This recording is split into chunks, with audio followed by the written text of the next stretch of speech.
Welcome to Ortho Insider, the podcast that goes behind the scenes in orthopedics in Canada and worldwide. Today we have a very special guest. We have Dr. Sebastian Rodriguez-Elizalde. He is an orthopedic surgeon that's specializing in adult hip and knee reconstruction and complex reconstruction based out of Humber River Hospital in Toronto. He is currently performing direct anterior surgical hip approaches using the HANA table and is involved in creating a rapid discharge surgical program. Welcome and thank you for being here. Thank you, Adrian. That was a very fancy way of saying I do hip and knee replacement, but I appreciate it. Yeah. Well, listen, we'd love to hear, what's your origin story? How did you get started in orthopedics? Because as I understand it, it almost didn't happen. Yeah, actually, that is true, actually. So I guess like everybody else, I didn't know I wanted to be an orthopod, let alone a doctor right off the bat. Applied to a bunch of different things in university. I applied to Waterloo because that engineering was cool. I applied to Queens. I applied to Ottawa because I'm from Ottawa. Nice. Ended up starting off in Ottawa at the time in biomedical engineering, which I thought sounded super cool. And then I realized it's just a lot of chemistry, and I was like, I don't like this. I empathize with that. And a friend of mine was doing life sciences at Queens, and I was like, okay, that sounds like more in tune with stuff I want to do. So I transferred to Queens after my first year and did life sciences, and then there I just got caught up with everybody. Everyone in life sciences at Queens was wanting to go to medical school. Interesting. And so for me, medical school is like, I thought maybe I want to be an engineer or something like that, or involved in tech. And medical school sort of got cupped up in that. Like all my good friends ended up applying to medical school and actually getting into medical school. Yeah.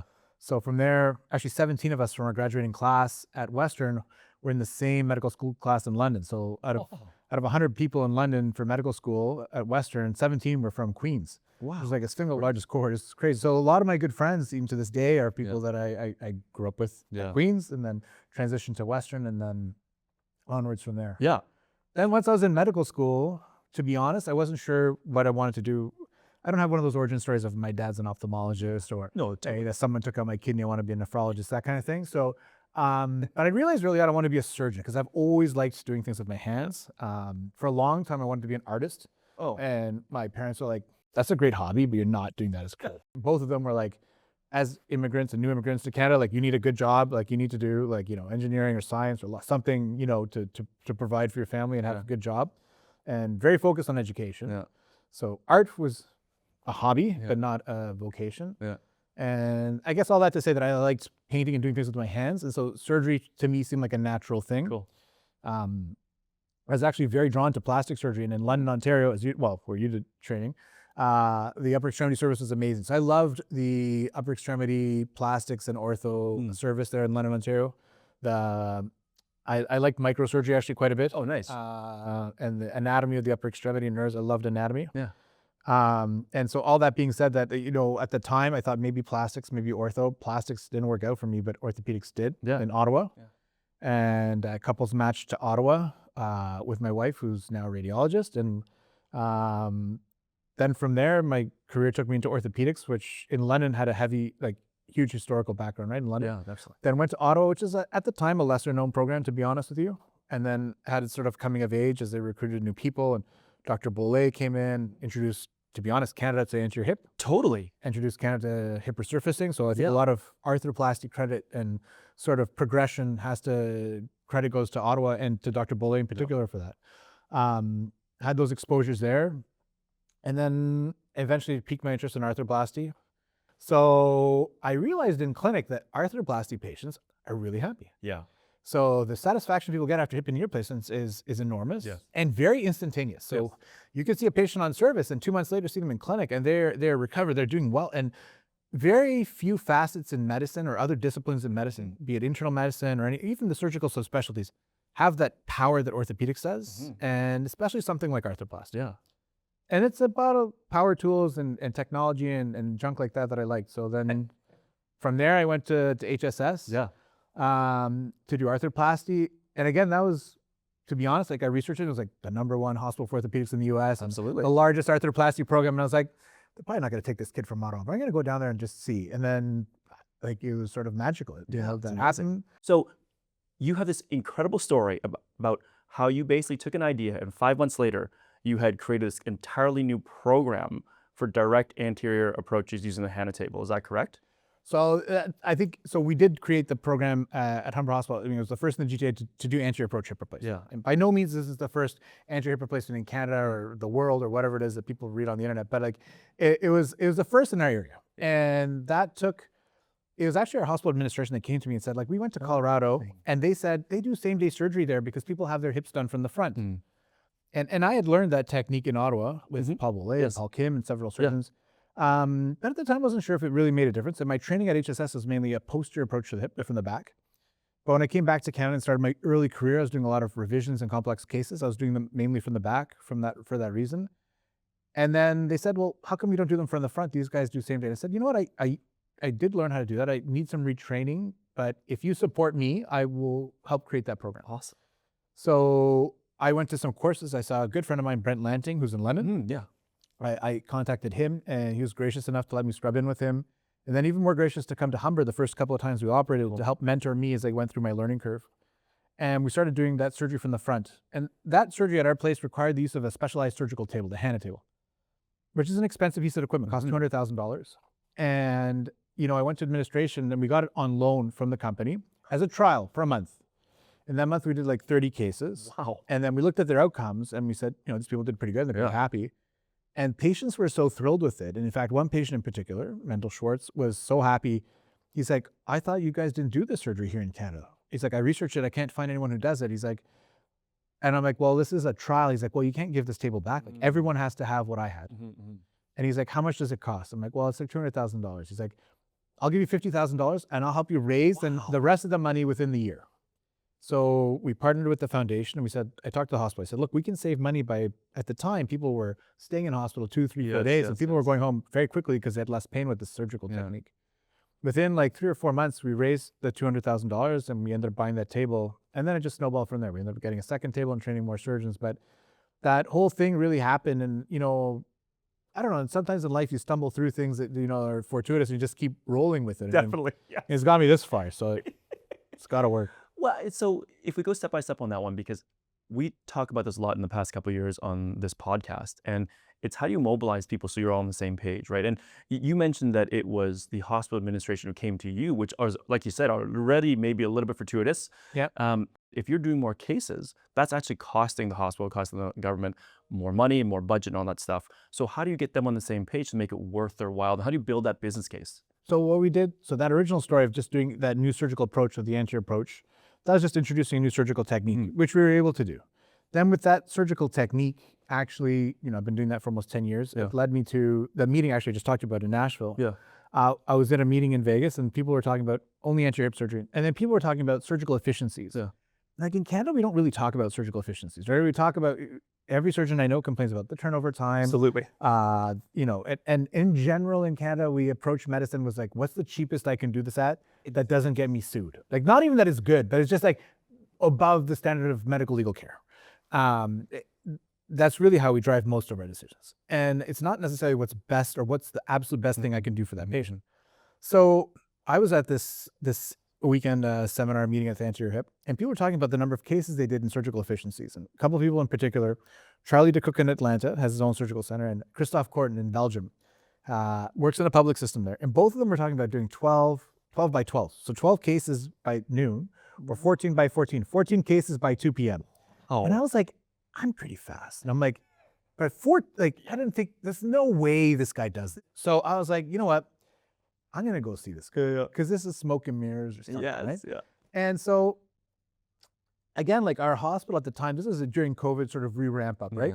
And they're like, look, we have funding. We need to do more cases. Like, can you do more OR days? And I said, like, physically, I can't actually operate more days. I'm either in clinic or I'm already operating. I said, but like, you know what? On Thursday, if you gave me 2 ORs, I can do double the number of cases. And in fact, I said, like, I've just had these talks with these guys and I'm gonna go see these people that do even more than 4 cases or 5 cases. These guys do 8, 10, 12, 14, 16 cases in a day. And I said, would I be able to do that? And they said, well, that's an interesting way to approach it. Sure. So then I said, listen, I don't want to go there and say that I learned this and I want this shiny toy. I said, I think we should go as a team. And I said, look, I'll pay, like, it's Atlanta, it's not far away.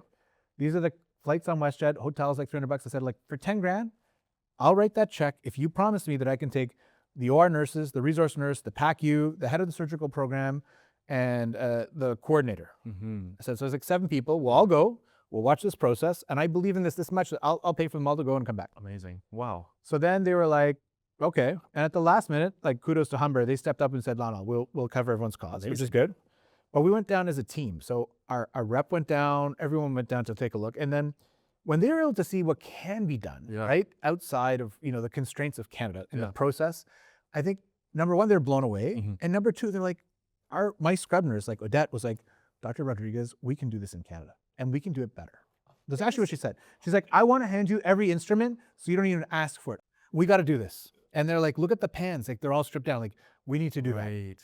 And so it was really inspiring because the people that we took down there took ownership of that project because we involved them.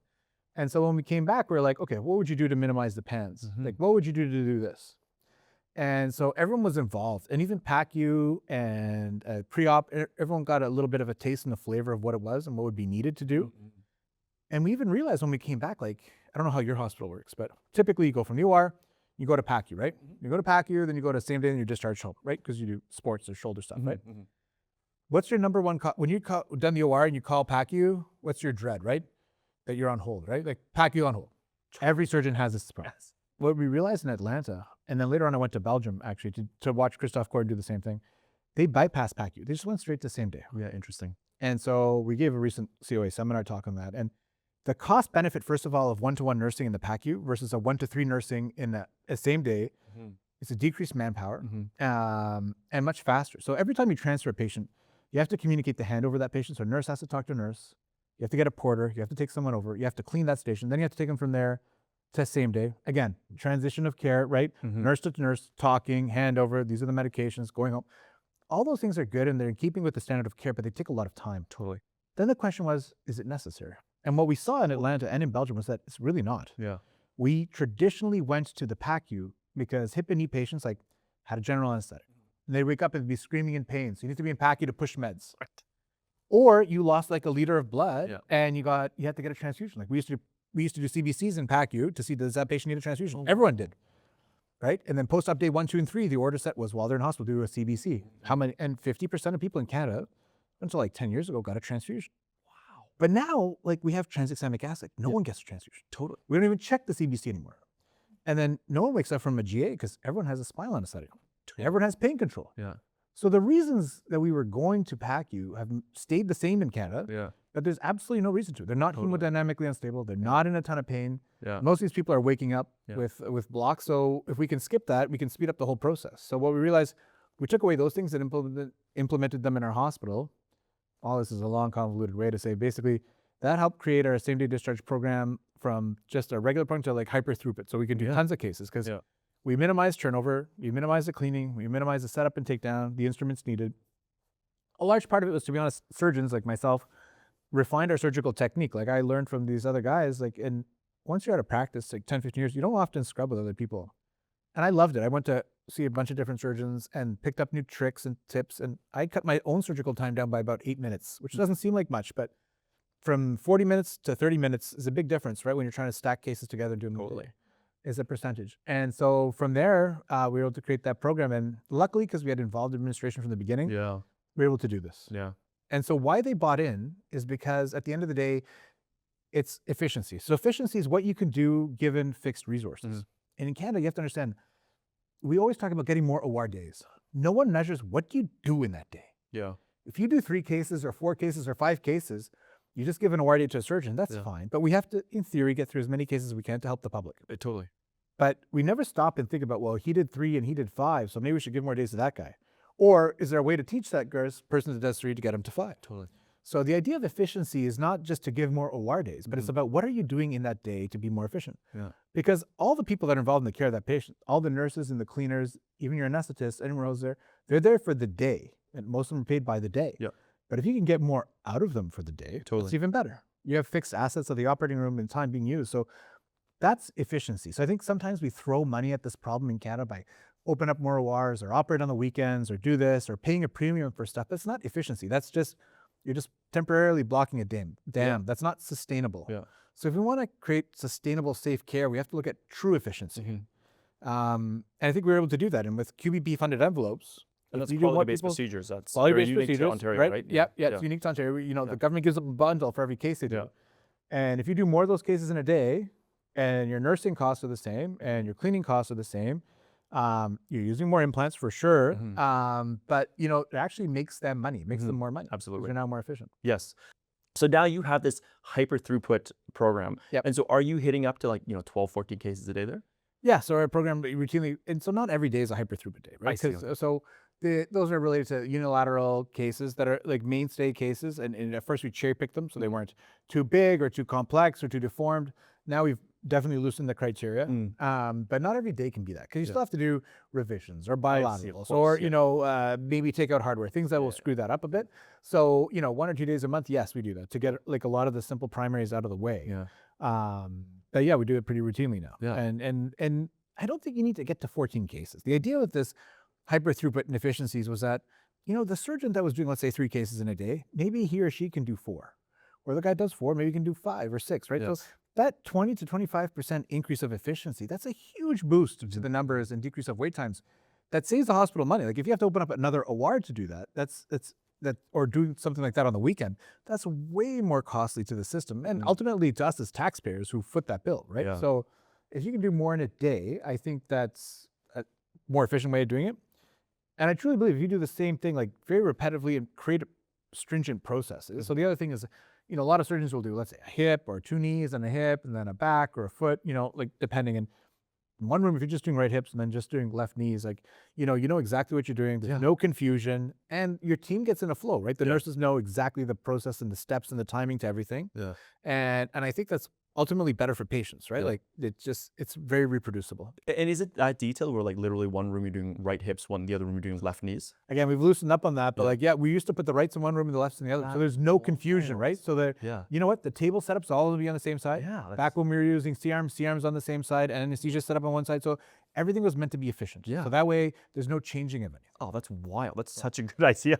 I mean, I'd suggest it for anybody. I think if you're doing surgery, like you want it to be reproducible. And some surgeons want variety, but I think if you want it to be truly efficient, then yes, stacking cases with likeness and handedness definitely increases that efficiency. It's like that idea of like a job shop versus a flow shop, right? Like I've heard the term like flow shops is like, you do the same thing, just high efficiency, everything's in and out, like swing rooms, like it sounds like you're doing. Whereas like the job shop is like, those are the one-off, the custom things where like the revisions and the hardware removals. Exactly.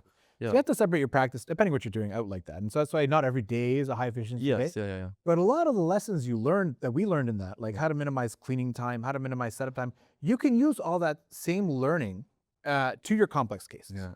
So to the setup time and to the surgical technique, a lot of those lessons are very expandable. Yeah. Oh, that's and for sure the whole anesthesia piece, I think that was revolutionary, definitely at our center. So that's the next thing we want to touch on. But before we get there, if there is one tip that you would have for any other surgeon who wants to do something like what you've done, what would you say to them in terms of engaging the administration?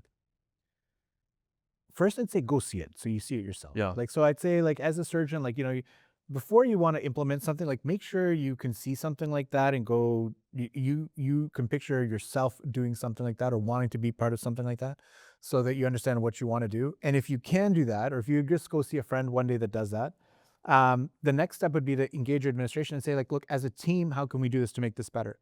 And it's not about you as a surgeon. It's about the program. It's about how you service patients as a whole, and how you can be, do better as an institution effectively while being a good steward of resources. Yeah, amazing. You mentioned the anesthetic program as well, and I have no doubt that there are many kind of new processes you had to implement. But maybe tell us about the anesthesia part of it, and then anything else that is kind of novel to the program.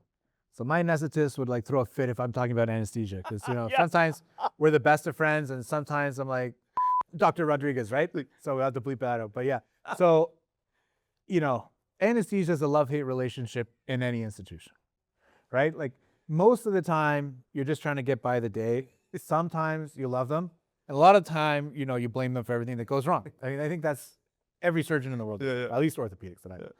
So it was partially a battle and partially bringing them on. Yeah. And so one of my friends, Kyle Waldman, when we initially started doing things like anterior hip I wanted to be a general anesthetic because I thought that would be better for patients and easier. Because it was from the front and I wasn't sure about the spinal and variety of time. Then he was one who actually suggested, like, we can do these under spinal anesthetic. Because, he was like, you're pretty fast. Like, you don't need a general anesthetic and it's probably better for patients. So we transitioned from general to spinal anesthetic. Then we realized we can go lower and lower doses. And he said, like, the doses they use in labor and delivery is like for a 20-minute C-section.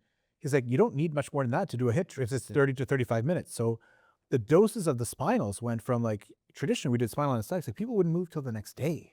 Wow. Right? Like if you think about after hip and knee, they'd go up in a stroller. In their bed, they wouldn't move till the next day. Now they're moving their toes before they leave the operating room. Oh, so wow. They're very short, quick onset and very fast exiting, like 20, anywhere from 30 minutes to an hour of duration. So that was with anesthesia championing that. And ultimately, I think that makes them better doctors because they're not dealing with the nausea and vomiting. They're not dealing with uncontrollable pain. They're not dealing with a lot of the things. So being able to tailor their craft, I think we had some younger anesthetists that really made that the standard of care at our institution. And then, nerve blocks. So for the way you do everything, is contingent on nerve blocks and be able to expand that. So it was a learning curve. We did some blocks like lumbar plexus blocks and other things that cause people to have sciatic nerve palsy, like paralysis for 24 hours. So there's definitely a learning curve of what works well in a hip and what doesn't, what's needed in a hip and what's not. So there's trials and tribulations for sure. And then, involving them in that process, I think, was paramount. And then when it came to knee surgery, we were the program that introduced these adductor canal nerve catheters. Cool. So in general, people had gone from a femoral nerve block to an adductor canal catheter because the femoral nerve block, again, was fantastic for pain because you couldn't feel your knee. The downside is you couldn't move your knee. So people are at a fall risk. People were in hospitals wearing a Zimmer splint, until that wore off. And we used to keep people in hospital for up to 3 days with a femoral nerve block, but then they can't do physio or move. So the adductor canal is obviously more distal. It doesn't have a motor component to it, but does provide some anesthesia to the knee. And so for a while, we've been doing adductor canal blocks. And then these pain pumps came out that were basically they're just elastic bags that hold some local anesthetic, and it provides a continuous nerve block for up to 72 hours. Wow. So that's a $60 solution, super cheap. $60. $60, right? You get your pharmacy to fill it with local anesthetic. You attach it to the catheter, and this is the part where you need a skilled anesthetist. Yeah.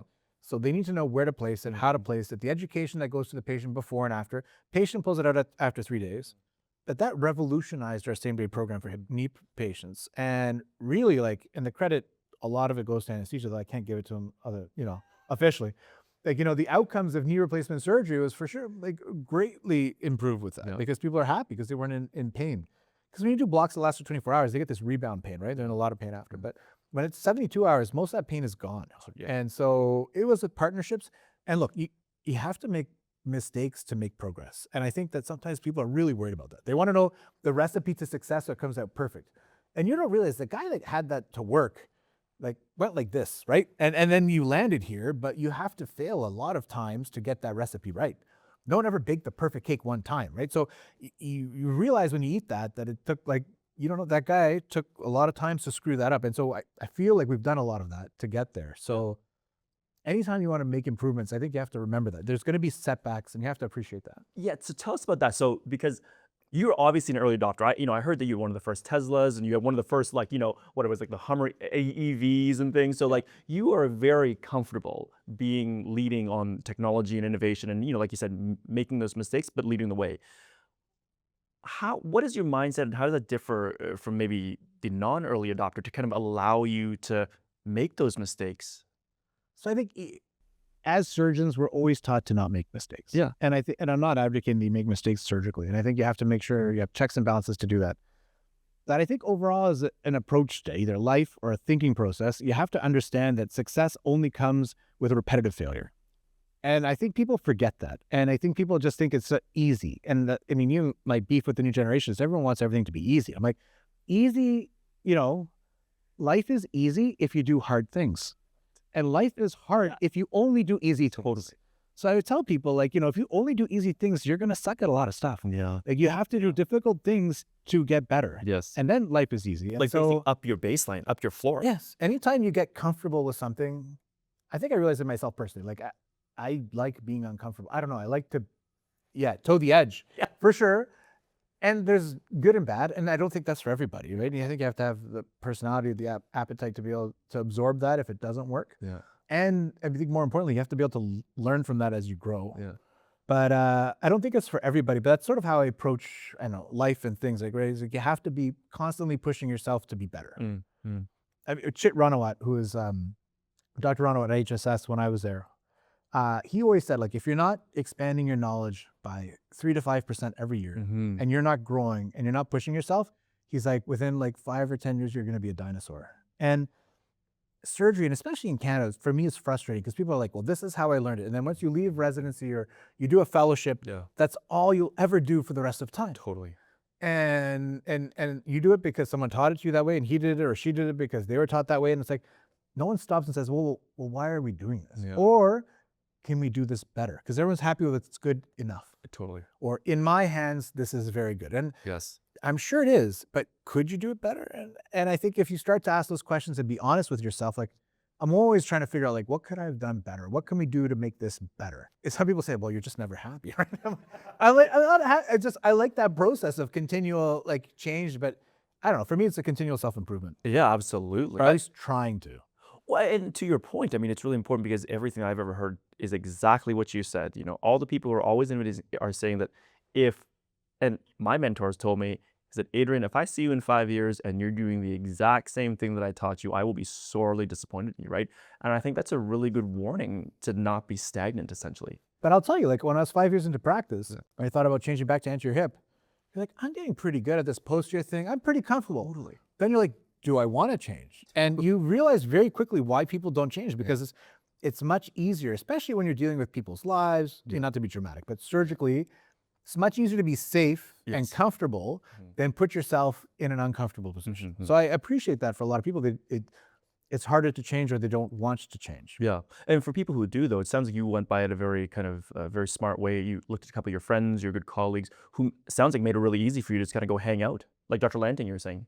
Yeah, I mean, well, yes, easy. But I think that's another thing we have to do, is you have to continually learn. And I think that, you know, for us surgeons, like, a lot of stuff is at conferences, like COA, you know, people come here for 1 weekend a year and they like see something, they're like, I should try that. I'm like, that's fine. But I mean, I think that's how they used to do stuff, right? You just go to a conference, learn a new surgical technique, go home and try it out. But like, you can't do that these days. Like, you've got to be like, I'm going to learn this properly. Yes. I'm going to study it. I'm going to go to various courses. I'm going to go see someone do it. I'm going to practice it.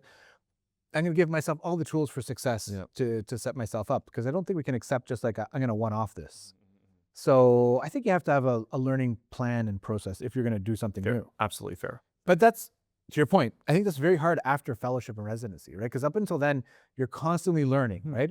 And you feel like, okay, I'm getting this. And then you leave and you're like, okay, I can do everything. And then you could maybe, but then you realize like that quickly, like, there's a lot of stuff you don't know, right? Yeah, totally. And that's a humbling time when you realize like you come out and you're like, okay, I got this. And then you realize like, oh man, how did that guy make that look easy or good? Totally, yeah.